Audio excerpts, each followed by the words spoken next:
ही सबसे उत्तम स्थिति प्राप्त करने का उपाय है ना बोलना। मौन धारण करो, ज्यादा किसी से बात मत करो।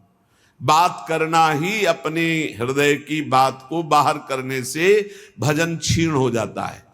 पहले भजन की रीति वर्णन की कि आप ये समझ लो कि बुढ़ापे तक भी भोग की वृत्ति बनी रहेगी यदि जवानी में अपने को नहीं कसा। दूसरे की निंदा करोगे तुम्हारे सुकृत नष्ट हो जाएंगे। भक्तों की निंदा करोगे बहुत जन्म के सुकृत नष्ट हो जाएंगे। ईर्ष्या करोगे, क्रोध करोगे, अभिमान करोगे, भजन मार्ग में प्रवेश नहीं होगा, जलते रहोगे। अब भजन करने वाले का स्वभाव कैसा होना चाहिए? गंभीर।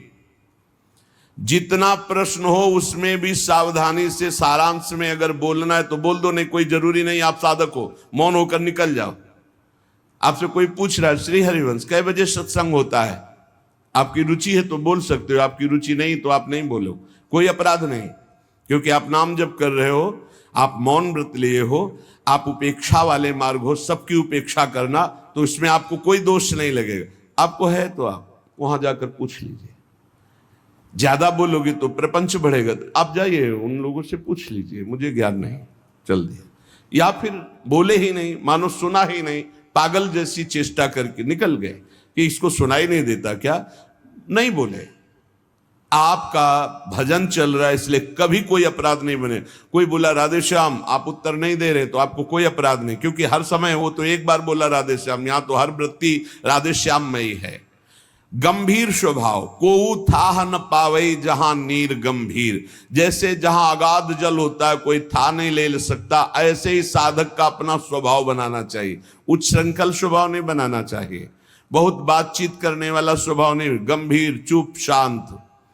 ऐसा संग करो जिसके पास बैठने से ही प्रिया प्रीतम की चर्चा होने लगी।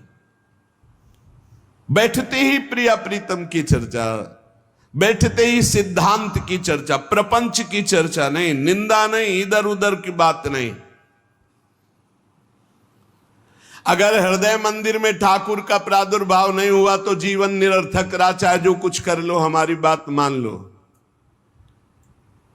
लाखों मंदिर देखे हैं, लाखों मंदिर भ्रमण में, जहां आसपास कबूतरों की बैठक हो गई है, कोई बिरला ऐसे कभी गया तो गया नहीं। ऐसे करोड़ों के मंदिर बने। अगर तुम्हारे हृदय मंदिर में प्रभु का प्रादुर्भाव नहीं तो कुछ बात नहीं बनी। और हृदय मंदिर के पट खोलते हैं गुरुदेव, रसिक गुरुदेव। एक बार चतुरदास जी नाम के महापुरुष अपने गुरुदेव की सेवा में रहते। बड़े भाग्यशाली होते हैं जो गुरु की सेवा प्राप्त हो जाती है, बड़े भाग्यशाली होते हैं। रसिक गुरुदेव की सेवा, जैसे महापुरुषों की सेवा में जो रहते हैं उनको हम महापुरुष के समान ही मानते हैं। गुरुदेव के चरणों में बाद में प्रणाम करेंगे, मानसिक पहले गुरु चरणों की सेवा में रत रहने वालों को प्रणाम करते हैं।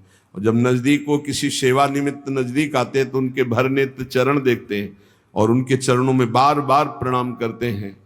क्यों? क्योंकि हमारे गुरु चरणों की सेवा में ये है। इनके चरणों की वंदना से, गुरु वंदना से भी अधिक लाभ प्राप्त होता है। जो हरिवंश उपासक सेवे सदा सेवूं ताके चरण विचारी। जो हरिवंश को धर्म सिखावे सोई तो मेरे प्रभु ते प्रभु भारी। तो श्री चतुरदास जी अपने गुरुदेव की सेवा में रहते थे। बड़े अहोभाग्य है जिनको गुरुदेव के आज्ञा पालन करने का सौभाग्य मिलता है।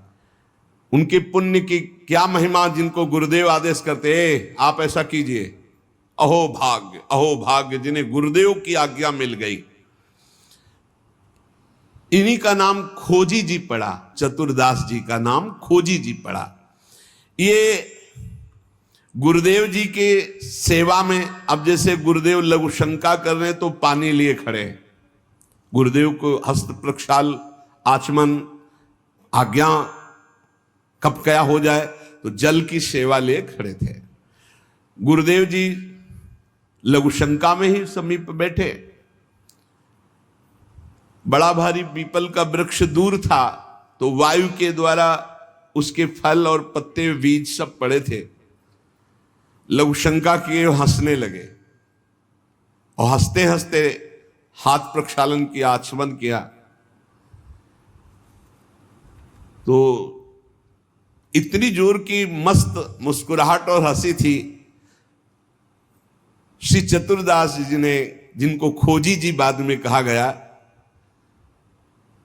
आचमन करा रहे थे, कहा गुरुदेव कोई मधुर प्रसंग प्रभु का याद आया या कोई घटना घटी? आप बहुत मुस्कुरा रहे हैं, बहुत हंस रहे हैं, इस समय बाह्य प्रसंग तो कोई ऐसा है नहीं।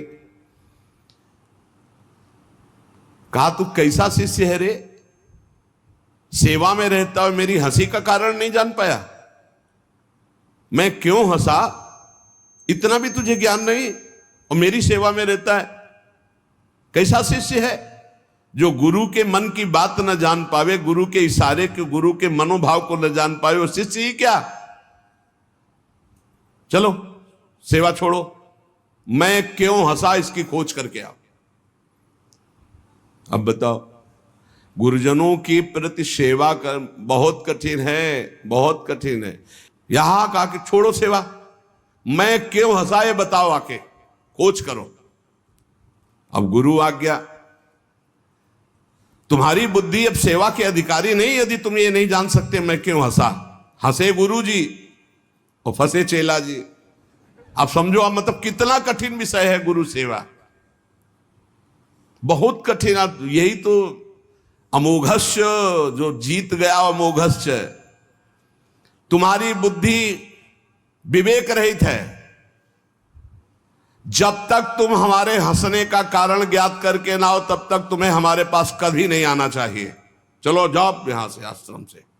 हमारे मन की बात जब जान जाओगे कि मैं क्यों हंसा, उसका कारण सही बताओगे आकर के, और जो मैं मन में सोच रहा था तो फिर सेवा में रख लूंगा, तब मैं मानूंगा कि तुम मेरे सच्चे शिष्य हो और सेवक हो। साष्टांग दंडवत किया, जो आज्ञा गुरुदेव। अब चल दिए, जहां संत महात्मा मिलते तो विनम्रता पूर्वक दंडवत करते हो, कहते हमारे गुरुजी लघुशंका करते समय हंस दिए, क्या कारण था? तो सब कहते गीता की बात पूछो, भागवत की बात पूछो, वेदों के, तुम्हारे गुरुजी है तो लघुशंका में हंस दिए, अब हम इसका क्या मतलब बताए? तो और उपहास होता। भला कोई इस प्रश्न का क्या उत्तर दे? कोई सुलझे हुए महात्मा थे, उन्होंने कहा रामायण गीता भागवत का प्रश्न हो तो अभी मैं उत्तर दे दूं, लेकिन आपके गुरुजी लघुशंका करते हुए क्यों हंसे, इसका हमको ज्ञान कैसे होगा? हम कैसे उत्तर दे आपको? ये तो गुरुजी से ही पूछो जाके। बोले नहीं, गुरुजी ने कहा जब तक इसका उत्तर न मिल जाए हमारे सामने मत आना, मुख मत दिखाना। अरे संत जन बहुत पहले, और हर उनकी आज्ञा में बहुत बड़ा रहस्य होता था। अब ये रोज जलते कि गुरु सेवा से वंचित हो गया, गुरु सेवा छूट गई।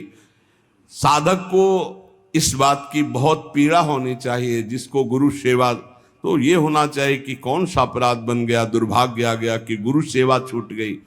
वो रात दिन जलते इसी प्रकार, और संतों से जा जाकर पूछते पर कोई समाधान नहीं मिला। अब उन्होंने विचार किया गुरुजी के सामने जाना नहीं, सेवा है नहीं, तो अब शरीर को रख के क्या करें, शरीर को नष्ट कर देते हैं। शरीर का परित्याग कर देने की ठानी। ये देखो, ये है गुरु भक्त का लक्षण कि अब शरीर रख के क्या करें। गुरुजी ने सेवा से निकाल दिया, उत्तर मिल नहीं पा रहा, तो शरीर किस काम का। अब वो एकांत में निर्जन वन में जाकर बैठ गए और नाम जप करने लगे, और सोचा बस भूख प्यास से पीड़ित होकर यही शरीर छोड़ दूंगा, कुछ खाना नहीं, कुछ पीना नहीं, रात दिन भगवान नाम जप करना, शरीर छोड़ दूंगा। गुरु की आज्ञा पे थे, जिज्ञासा प्रबल थी, सेवा छूट गई थी, पीड़ा बहुत थी। अभी कुछ ही दिन हुए थे, न अन्न न जल, रात दिन नाम जप और शरीर छोड़ने का संकल्प। महामहिम श्री कबीरदास जी प्रकट हुए, होगा ए भाई आंख खोलो। आंख खोला तो देखा कबीरदास जी, साष्टांग दंडवत किया। हाँ, क्या प्रश्न है तुम्हारा, क्यों इतना कष्ट सह रहे हो? इसका मतलब समझ रहे हो? जब कोई सच्ची भावना से भगवान का भजन करता है तो भगवान अपने दिव्य पार्षदों को भेज देते हैं समस्या का समाधान। सुनो, जब तुम्हारे गुरुजी लघुशंका कर रहे थे तो उनकी लघुशंका की धार में एक पीपल का बीज बह रहा था। बीज को बहते हुए लघुशंका में देखकर गुरुजी विचार करने लगे कि ओहो, देखो इस बीज में पीपल का पूरा वृक्ष छुपा हुआ है।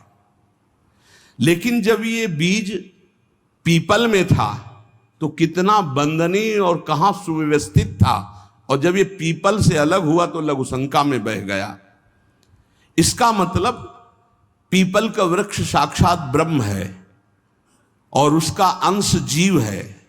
जीव जब अविद्या के कारण ब्रह्म से अलग हो जाता है तो मलमूत्र के द्वारों में बह जाता है आसक्ति होकर, और अगर वो ब्रह्म से जुड़ा रहे तो वो ब्रह्म में पूजनीय और ब्रह्ममय हो जाता है। ब्रह्मविद ब्रह्मयु भवति, कबीरदास जी ने व्याख्या करके बताई कि जब वो ब्रह्म से जुड़ा रहता है तो ब्रह्ममय रहता है, जब ब्रह्म से अलग हो जाता है तो मलमूत्र के शरीर में आसक्त होकर मलमूत्र के द्वारों के भोगने में पूरा जीवन नष्ट कर देता है।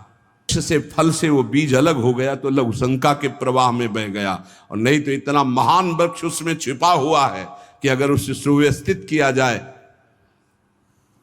जीवात्मा जब भगवान से विमुख हो जाता है तो भव प्रवाह में मलमूत्र के द्वारों में बहने लगता है। कैसे? गर्भाशय में गया तो मलमूत्र के द्वार जहां है वहीं गया, और मूत्र के द्वार से ही तो गया। जीवात्मा का सृजन कैसे हुआ? मूत्र द्वार से ही हुआ, और है कहां? गर्भाशय के आसपास मलाश्रय मूत्राश्रय। जीव जबते हरिते बिलगान्यो तबते देह गेह निज जान्यो, माया बस स्वरूप बिसरायो तेहि भ्रमते दारुण दुख पायो। जैसे बीज में वृक्ष तथा वृक्ष में बीज मूल रूप से विद्यमान है, उसी प्रकार से परमात्मा समस्त जगत में और जगत में परमात्मा विराजमान है। परमात्मा में सारा जगत और जगत में परमात्मा विराजमान है। पर जब जीव भगवान से विमुख हो जाता है तो ऐसे ही मलमूत्र के द्वारों में भटकता रहता है। अरे मेरे गुरुजी के हंसने का इतना गूढ़ रहस्य, खोजी जी का संशय मिट गया और गुरुदेव के पास आए, साष्टांग दंडवत किया। उनका उत्तर कहा, गुरुदेव महामहिम श्री कबीरदास जी ने ऐसा ऐसा ऐसा बताया। गुरुदेव पुनः मुस्कुराए और कहा, एक प्रश्न ने तुम्हें सिद्ध बना दिया, क्योंकि सिद्ध महापुरुष का दर्शन सिद्ध ही बना देता है। अब आज से तुम हमारे समान सिद्ध हो गए हो। अब तुम आज से हमारे मन की सारी बातें जान लोगे। शिष्य के मन की बात जान लेना तो हर सिद्ध पुरुष का, लेकिन अपने गुरु के मन की बात जान लेना ये बहुत बड़ी बात होती है।